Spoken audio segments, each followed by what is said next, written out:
Exalogic CMRL കേസിൽ പ്രതിപക്ഷ നേതാവ് പിണറായി വിജയന്റെ മകൾ വീണ ടിയെ ചോദ്യം ചെയ്ത എൻഫോഴ്സ്മെന്റ് ഡയറക്ടറേറ്റ് കൊച്ചി ED ഓഫീസിൽ രാവിലെ 10:30 ഹാജരായ വീണയെ 8 മണിക്കൂറോളമാണ് ED ചോദ്യം ചെയ്തത്. ഭർത്താവ് മുഹമ്മദ് റിയാസിനൊപ്പമാണ് വീണ ED ഓഫീസിലേക്ക് എത്തിയത്.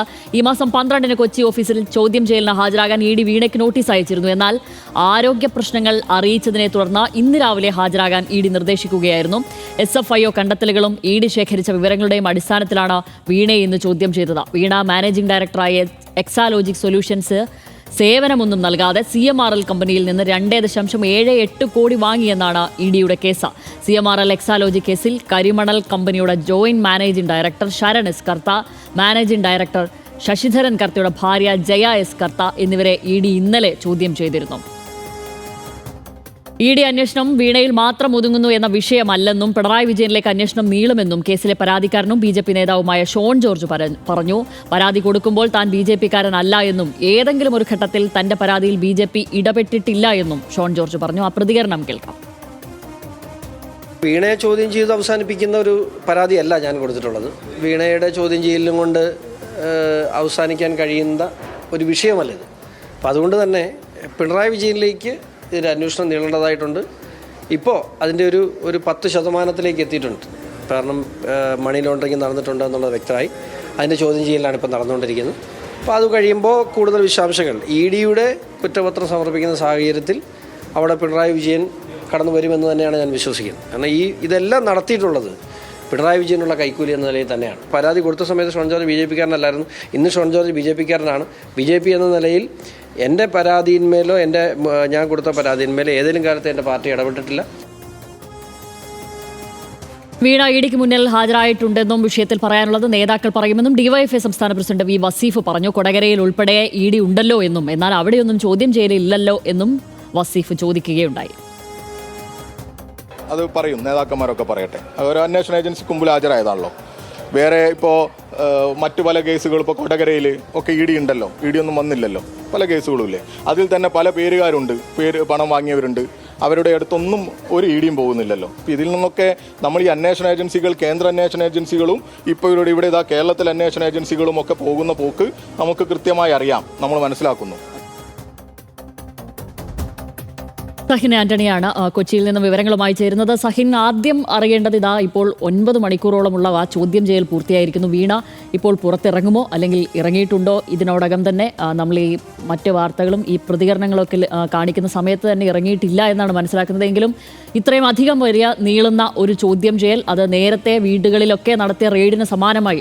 അപ്പോഴും 9 മണിക്കൂറോളമൊക്കെ ആയിരുന്നു റെയ്ഡുകൾ നടത്തിയിരുന്നത്. അപ്പോഴും ചില രേഖകളും അക്കൗണ്ട് ഫ്രീസ് ചെയ്യലും കാര്യങ്ങളൊക്കെ ഉണ്ടായിട്ടുണ്ട്. ഇതിൻ്റെയൊക്കെ പശ്ചാത്തലത്തിലും ശേഖരിച്ച വിവരങ്ങളുടെയൊക്കെ അടിസ്ഥാനത്തിൽ വിശദമായ ഒരു ചോദ്യം ചെയ്യലാണ് നടന്നിരിക്കുന്നത് എന്നുള്ളത് വ്യക്തമാണ്. ഇനി എന്താവും EDയുടെ നീക്കം? വീണ നിലവിൽ പുറത്തിറങ്ങിയിട്ടുണ്ടോ?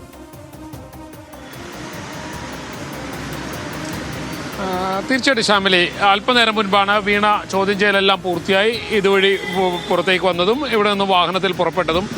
7 മണിക്കൂർ 30 മിനിറ്റാണ് വീണയെ എൻഫോഴ്സ്മെന്റ് ഡയറക്ടറേറ്റ് ഉദ്യോഗസ്ഥർ ചോദ്യം ചെയ്തത്. രാവിലെ 10:25 CMRL എക്സാലോജിക് കേസിൽ നൽകിയ സമൻസിന്റെ അടിസ്ഥാനത്തിൽ വീണ എൻഫോഴ്സ്മെന്റ് ഡയറക്ടറേറ്റിന്റെ ഓഫീസിൽ ഹാജരാക്കിയായിരുന്നു. വീണയോടൊപ്പം വീണയുടെ അഭിഭാഷകയും ഉണ്ടായിരുന്നു. തുടർന്ന് 12 മണിയോടുകൂടിയാണ് വീണയുടെ ചോദ്യം ചെയ്യൽ ആരംഭിച്ചത്. 12 മണിയോടെ ആദ്യഘട്ടത്തിൽ എൻഫോഴ്സ്മെന്റ് ഡയറക്ടറേറ്റിന്റെ ഒരു ഫോം വീണയ്ക്ക് നൽകിയായിരുന്നു. ആ ഫോമിൽ വീണയുടെയും വീണയുടെ പങ്കാളിയുടെയും സ്വത്ത് വിവരങ്ങൾ സംബന്ധിച്ചുള്ള വിവരങ്ങൾ കൈമാറണമായിരുന്നു. കൂടാതെ വീണയുടെ ബാങ്ക് അക്കൗണ്ടുകൾ സംബന്ധിച്ചുള്ള വിവരങ്ങൾ കൈമാറണമായിരുന്നു. വീണയ്ക്കും പങ്കാളിക്കുമുള്ള വാഹനങ്ങൾ സംബന്ധിച്ചുള്ള വിവരങ്ങൾ കൈമാറണമായിരുന്നു. ഇതെല്ലാം വീണ എഴുതി നൽകി. തുടർന്ന് 1 മണിയോടെ ഉദ്യോഗസ്ഥൻ്റെ അടുത്തേക്ക് വിളിക്കുകയായിരുന്നു. പ്രാഥമികമായി ചോദ്യം ചെയ്തു. പിന്നീട് ആ ചോദ്യം ചെയ്ത കാര്യങ്ങൾ ഉദ്യോഗസ്ഥർ പറഞ്ഞു കൊടുക്കുകയും ആ ചോദ്യം വീണ സ്വന്തം കൈപ്പടയിൽ എഴുതിയെടുത്ത ശേഷം അതിനുത്തരം തന്നെ വീണ തന്നെ കൈപ്പടയിൽ എഴുതി നൽകുകയും ചെയ്തു. തുടർന്നാണ് ഈ എഴുതി നൽകിയ കാര്യങ്ങൾ വെച്ചുകൊണ്ട് ഉദ്യോഗസ്ഥർ വീണ്ടും ചോദിച്ചത്. അങ്ങനെ ഈ കാര്യങ്ങളിലൊക്കെ പ്രധാനമായും ഉൾക്കൊണ്ടിരുന്നത് CMRL എക്സാലോജിക് പണമിടപാടുകൾ സംബന്ധിച്ച കാര്യങ്ങൾ കാര്യമായിരുന്നു. 2,78,00,000 രൂപയാണ് വീണയുടെ കമ്പനിയായിട്ടുള്ള എക്സാലോജിക്ക്, അത് CMRLന്റെ സഹ കമ്പനിയായിട്ടുള്ള അല്ലെങ്കിൽ ഉപകമ്പനിയായിട്ടുള്ള നിപുണയിൽ നിന്നും കൈപ്പറ്റിയിട്ടുള്ളത്. ആ നിപുണയിൽ നിന്നും 2,78,00,000 രൂപ കൈപ്പറ്റിയപ്പോൾ എന്ത് സേവനമാണ് തിരിച്ച് CMRLന് വീണയുടെ കമ്പനി നൽകിയിട്ടുള്ളത് എന്നുള്ളതായിരുന്നു എൻഫോഴ്സ്മെന്റ് ഉദ്യോഗസ്ഥർ പരിശോധിച്ചതും. അങ്ങനെ പരിശോധിക്കുമ്പോൾ ഒന്നും തന്നെ നൽകിയിട്ടില്ല എന്നുള്ളതായിരുന്നു മുൻപ് ആദായ നികുതി വകുപ്പും ഒപ്പം തന്നെ SFIയും കണ്ടെത്തിയിരുന്നത്. ഇതേ നിലപാടിൽ തന്നെയാണ് എൻഫോഴ്സ്മെന്റ് ഡയറക്ടറേറ്റും തുടരുന്നത്.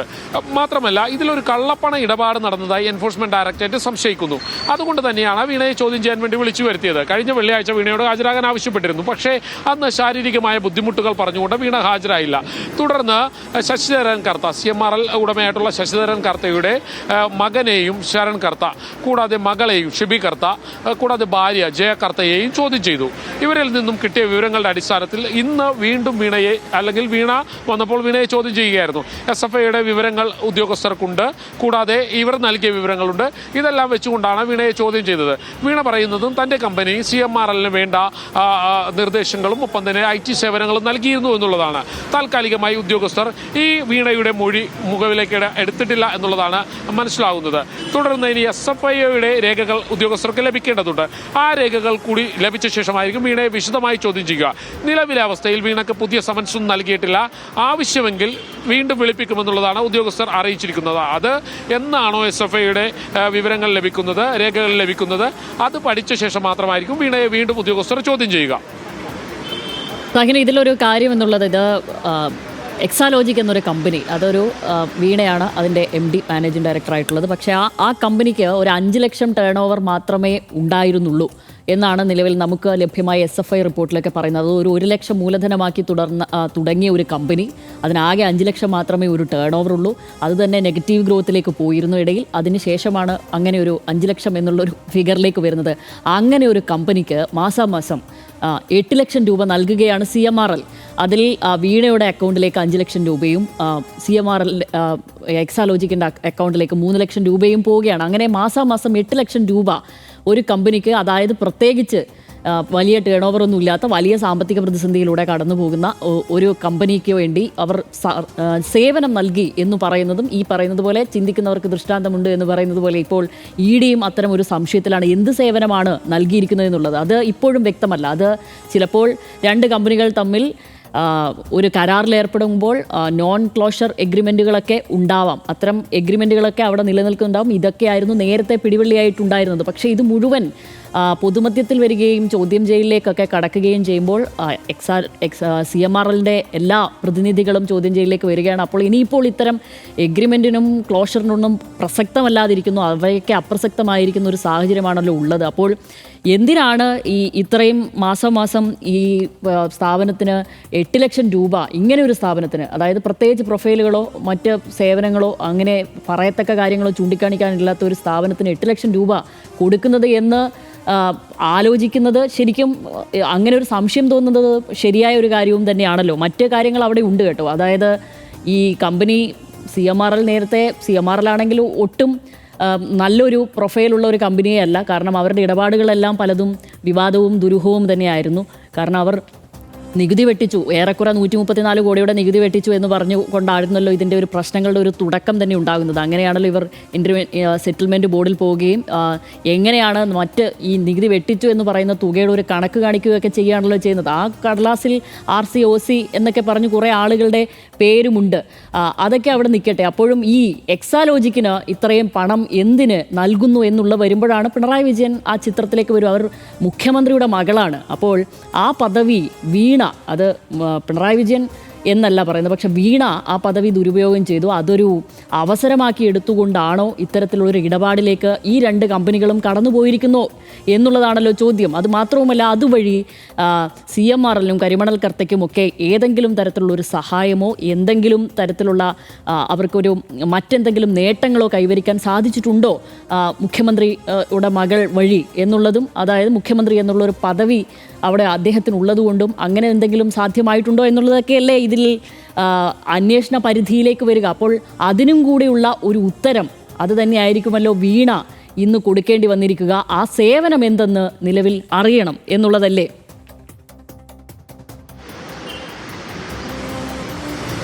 തീർച്ചയായിട്ടും അതായത് വീണയുടെ കമ്പനിക്ക് 8 ലക്ഷം രൂപ CMRL നൽകുന്ന കാലഘട്ടത്തിൽ ഇതിൽ ഏറ്റവും പ്രസക്തമായൊരു കാര്യം, വീണയുടെ പിതാവ് പിണറായി വിജയൻ, അദ്ദേഹം കേരള സംസ്ഥാനത്തിൻ്റെ മുഖ്യമന്ത്രിയായിരുന്നു. പ്രത്യേകിച്ചും 2020-2022 കാലഘട്ടങ്ങളിലായിരുന്നു ഈ സേവനങ്ങളെല്ലാം നടത്തിയിരുന്നത്. 8 ലക്ഷം രൂപയിൽ 3 ലക്ഷം രൂപ CMRL നൽകിയിരുന്നത് എക്സാലോജിക് കമ്പനിയിലേക്കാണ്, 5 ലക്ഷം രൂപ വീണയുടെ അക്കൗണ്ടിലേക്ക്. അങ്ങനെ 2,78,00,000 രൂപയുടെ സാമ്പത്തിക ഇടപാടാണ് നടന്നിട്ടുള്ളത്. സ്വാഭാവികമായും ഷാമിൽ നേരത്തെ സൂചിപ്പിച്ചതുപോലെ 5 ലക്ഷം രൂപയുടെ ടേൺ ഓവർ മാത്രമുള്ള ഒരു കമ്പനി, 1 ലക്ഷം രൂപ മൂലധനത്തിൽ തുടങ്ങുന്ന ഒരു കമ്പനി, ഈ കമ്പനിയിലേക്ക് മാസം 8 ലക്ഷം രൂപ CMRL കൊടുക്കുന്നു. പ്രത്യേകിച്ചും CMRL എന്ന് പറയുന്ന കമ്പനിയെക്കുറിച്ച് വലിയ സമരങ്ങളൊക്കെ നടന്നിട്ടുണ്ട്. നമ്മുടെ ഏരൂർ ഭാഗത്തേക്ക് വലിയ സമരങ്ങൾ നടന്നിട്ടുണ്ട്. CMRL ഏലൂരിലൊക്കെ കരിമണൽ ഖനനവുമായി ബന്ധപ്പെട്ടുകൊണ്ട് വലിയ സമരങ്ങൾ നടന്നുകൊണ്ടിരിക്കുന്നു. പ്രകൃതി സ്നേഹികളായിട്ടുള്ള പല മനുഷ്യരും ഈ കമ്പനിക്കെതിരെ രംഗത്ത് വരുന്നൊരു സാഹചര്യം പല ഘട്ടങ്ങളിലും ഉണ്ടായിരുന്നു. ആ കമ്പനിയിൽ നിന്നും 8 ലക്ഷം രൂപ വാങ്ങുമ്പോൾ എന്ത് സേവനമായിരുന്നു വീണയുടെ കമ്പനി നൽകിയിരുന്നത് എന്നുള്ളതാണ് ഇവിടുത്തെ ചോദ്യമായി മാറുന്നത്. ഒപ്പം തന്നെ 141 കോടി രൂപയുടെ കള്ളപ്പണ ഇടപാടുകൾ ഈ കമ്പനിയിൽ നടന്നിട്ടുണ്ട് എന്നുള്ളൊരു ആക്ഷേപം നിലനിൽക്കുകയാണ്. പ്രത്യേകിച്ചും സംസ്ഥാനത്തെ വിവിധ രാഷ്ട്രീയ നേതാക്കൾക്ക്, ഇപ്പോൾ UDF-ലുള്ള അല്ലെങ്കിൽ ഭരണമുന്നണിയിലുള്ള പല നേതാക്കൾക്കും ഒപ്പം തന്നെ ഇടതുമുന്നണിയിലുള്ള നേതാക്കൾക്കും എല്ലാം ഈ കമ്പനിയിൽ നിന്നും പണം നൽകിയിരുന്നു. അതെല്ലാം ഈ കമ്പനി ഉടമയായിട്ടുള്ള ശശിധരൻ കർത്ത സ്വന്തം കൈപ്പടയിൽ ഒരു ഡയറിയിൽ എഴുതി വെച്ചിട്ടുണ്ട്, ആർക്കെല്ലാം എത്ര നൽകി എന്നുള്ളത് സംബന്ധിച്ച്. അങ്ങനെ ഒരു ഇടപാട് അവിടെ നടന്നിട്ടുണ്ട്. ഈ ഘട്ടത്തിലാണ് വീണയുടെ കമ്പനിക്ക് 2,78,00,000 രൂപ ഈ CMRL നൽകുന്നത്. ഇത് ചോദിക്കുന്നവർക്ക് അതിൽ ചില കഴമ്പുകളുണ്ട്, അല്ലെങ്കിൽ അതിൽ ചില കാര്യങ്ങളുണ്ട് ആ ചോദ്യത്തിന് എന്നുള്ളത് എടുത്തു പറയേണ്ടതാണ്. കാരണം 8 ലക്ഷം രൂപ മാസം വാങ്ങുന്ന കമ്പനി എന്ത് സേവനമായിരുന്നു CMRL നൽകിയിരുന്നത് എന്നുള്ളത് സംബന്ധിച്ച് ഇപ്പോഴും ഉത്തരം കിട്ടാത്ത ഒരു ചോദ്യമായി അവശേഷിക്കുന്നു എന്നുള്ളതാണ്.